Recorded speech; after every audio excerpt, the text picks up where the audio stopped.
In section 1.6, we're covering compound and absolute value inequalities. First thing to note is anytime you see the word and, we're talking about the overlap of two graphs. And when you see the word or, we're talking about the combination of two different graphs. So here's a few problems to get us started. Number one, we have x is greater than -3 and x is less than or equal to 5. So the first thing I'm going to do is write our two numbers on the bottom of our number line. So I have a -3, which is going on the left here because it's smaller, and then +5, which is on the right because it's larger. Okay, not just because of where these are written on the top here. All right, so x is greater than -3 as an empty circle, and it's going to the right. Okay, and then x is less than or equal to 5 is going to have a colored in circle, and it shades to the left. Okay, now I start off by writing those above the line and not on our answer key, on our number line, because on the number line, that's our answer, and our answer is going to have to do with this word here. So when we see the word and, we're looking for the overlap of these two.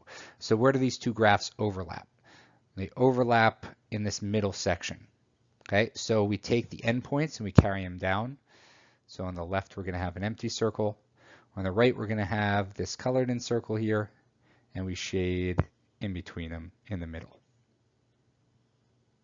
All right, number two, x is greater than 5, x is less than or equal to -3. So again, we write our two numbers on. Make sure you put the smaller one on the left, the larger one on the right. Okay, in this case, we have x is greater than 5. Okay, x is less than or equal to -3. Okay, and for this problem, we have the word or instead of and. Okay, now or means the combination. Okay, anything that's shaded by either of these graphs gets shaded in our answer. Okay, so the left is shaded by the one graph, nothing shades the middle, okay, and the right is shaded by the other graph. Okay, we want endpoints that the graph starts or stops. So we need that circle, and we need that circle on the right. Okay, any part that's unshaded stays unshaded. Okay, compare that to the and. They both need to be shaded for it to be shaded in our answer key. Number three, we have a 0 and a 2 as our two numbers. X is greater than 0, or x is less than 2. Okay, or means the combination. Okay, combination, if it's shaded by either graph, it gets shaded in our answer. Thought of another way, if it's unshaded, it stays unshaded. Otherwise, it's going to get colored in. Okay, there's no part of this graph that's unshaded. The whole thing is going to be colored in. Another way that we can write this is as all real numbers, which is this fancy looking R here. Okay, it's not so fancy in my handwriting, but it's like an R with an extra line on the left there. And lastly, we have 0 and 2 again. Okay, x is greater than 2, x is less than 0, and the word and. And means we're looking for the overlap.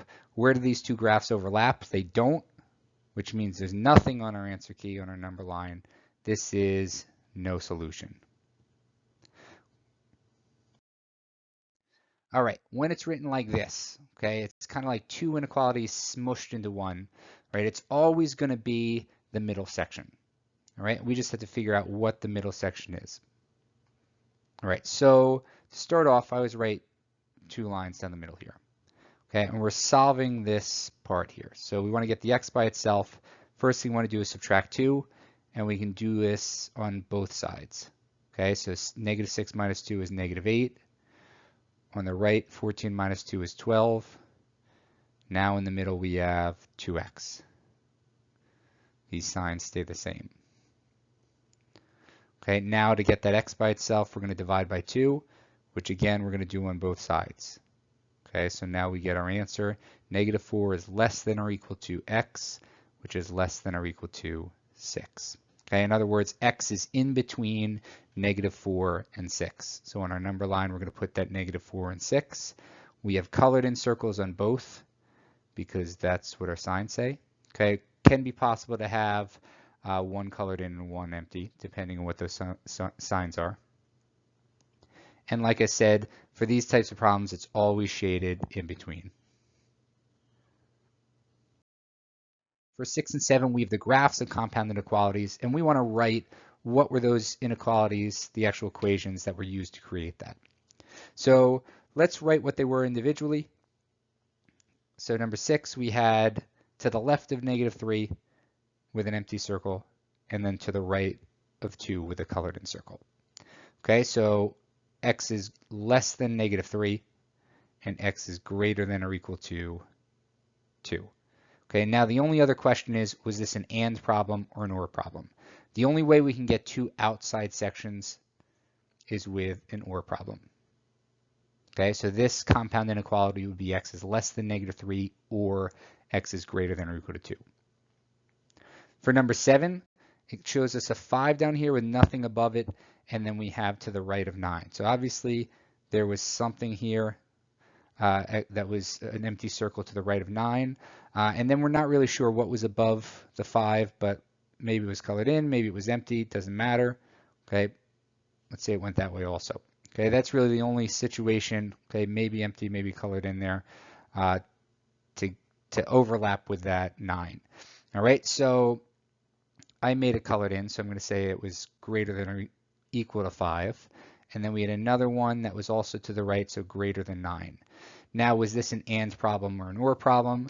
Okay, basically they overlapped over here, and that's how we got this right section colored in. So this would be an AND problem.